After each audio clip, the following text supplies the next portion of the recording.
Hi guys, welcome back to my channel. This is your girl Abby, and in today's video I'm going to be giving you my review, my real and honest review of the iPad 8th generation.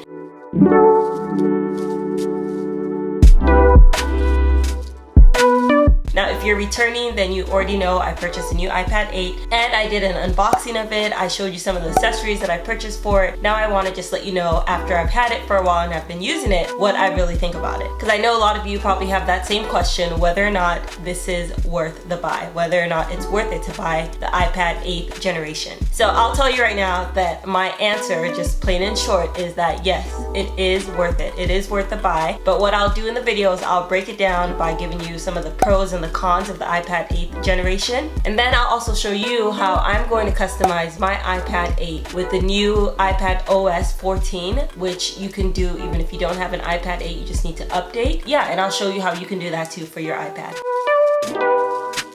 Okay, so the first pro I'll go over, it's an easy one. It is the price. And this is why it is called the budget iPad. It is the lowest in price. It's the most affordable, I'll say. This iPad you can get starting at $329, which is very affordable compared to the iPad Pro, which is starting at $799, but more than likely you're gonna pay about $1,000 or so for the iPad Pro. Or the iPad Air, which is like the middle ground. That one starts at $599, I believe. So this one for $329, you can get very fast, very efficient iPad. So now the con I will say to that is it starts at $329, but for $329 what you will get is the 32 gigabyte, which, let's just be honest here, 32 gigabytes won't get you too far, especially if you like to have photos and videos and stuff on your iPad. I know for me on my phone, 32 gigabytes would not be enough. So if you want to upgrade and get more gigabytes, then you would need to pay $100 more to get the 128 gigabyte. So I guess that's like the con with the price. If you really just want to spend the $329, then you are going to have to opt for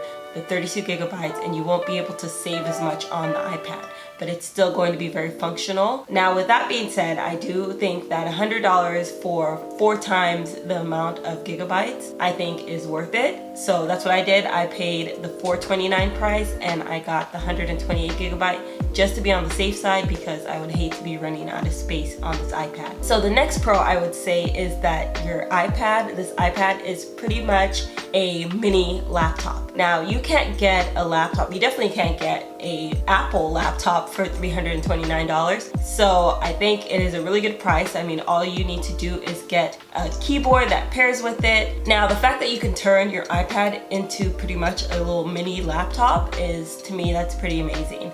I wish I had this when I was a student. This, I think, is one of the best pros for students, because if I had this and I could take this to class instead of having to carry those huge textbooks and use, huge, and even our laptops were huge when I, was in college. So I think that is one of the huge pros. Now this iPad pairs with the Apple Smart Keyboard. The only con with that is that the Smart Keyboard does not come with the trackpad. The one that does come with the trackpad is the Magic Keyboard, and that only pairs with the iPad Pro. So one solution that I found for that is I purchased an accessory, a keyboard off of Amazon, which I shared in my accessories video. So I'll link that video and I'll also put it below so you can check it out. In that video I showed you an option that you can get that has a trackpad, and it's actually pretty affordable.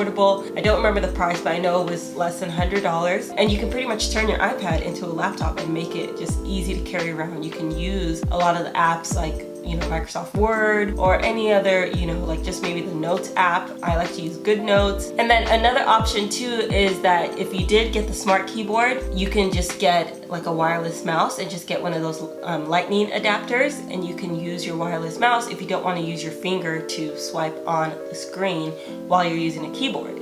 So that's another option. Or you can just get a keyboard of an affordable keyboard on Amazon that isn't necessarily a smart keyboard, but it's probably going to be like a third of the price, and you can still use like a mouse as well with that, or you can just swipe with your finger. So now another pro of this iPad, which for me is one of the best features, is that you can pretty much use it as a notebook. If you pair it with the Apple Pencil, you can write on there. And one cool feature about this new iPadOS 14, you can write and it can recognize your handwriting.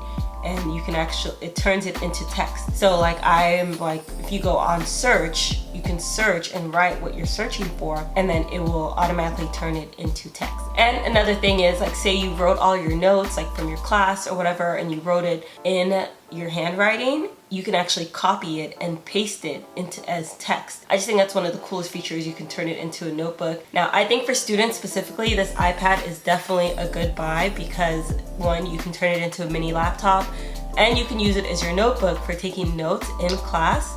I really wish I had that in school. Like, I really wish I had that when I was in school. So those are some of the cool features. And one other cool thing is that the battery life is so good. I have not had to charge my iPad at all. And I've had it for a few weeks now. I've had it for like 2 or 3 weeks. And I've been using this iPad and I have not had to charge it. Now, I'm not using it all day, but there are times during the day that I use it. So let me show you, in fact. So I grabbed my iPad here. Now, I don't know if you're gonna be able to see this, but I'll try. You see that? What I was trying to show you there is my iPad is at 21%. This iPad has not died since I have opened it. Since I unboxed it and I've been using it, I've been watching YouTube on there, I've been taking some online classes on it, I've been taking notes. I have not had to charge it, to the fact where I even had to say, where is the charger? I got a little bit nervous, thought I must have like thrown it away or something, and I have it right here.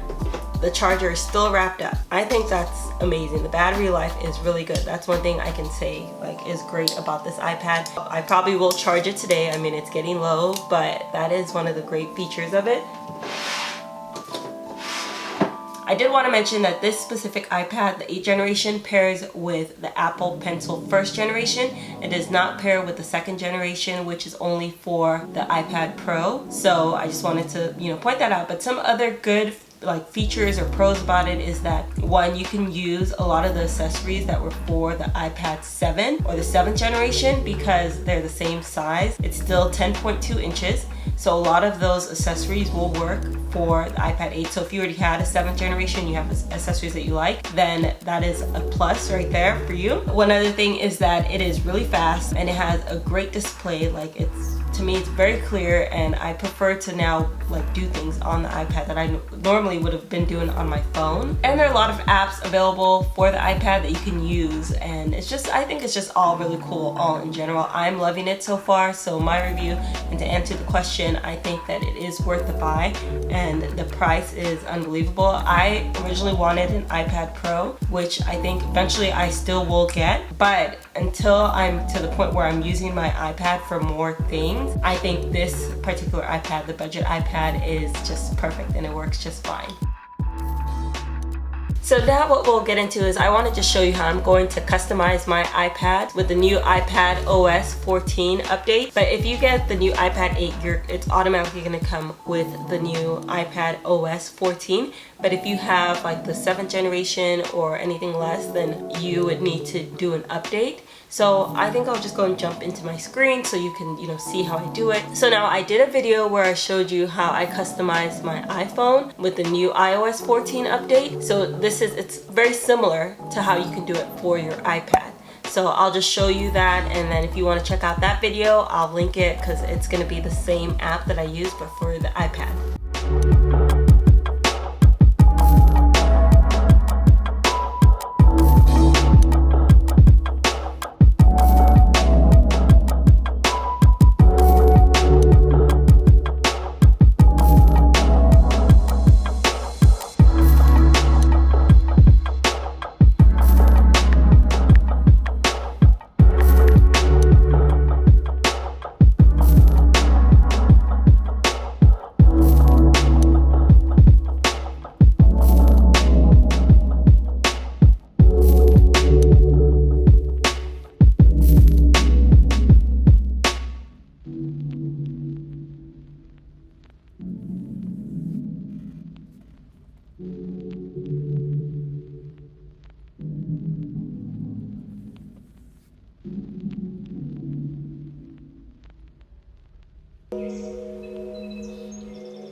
Alright, so that's it guys. Thank you so much for watching this video. I really do hope that you took something away from it and that you enjoyed it. If you did, please give it a thumbs up and just let me know what you think in the comments below.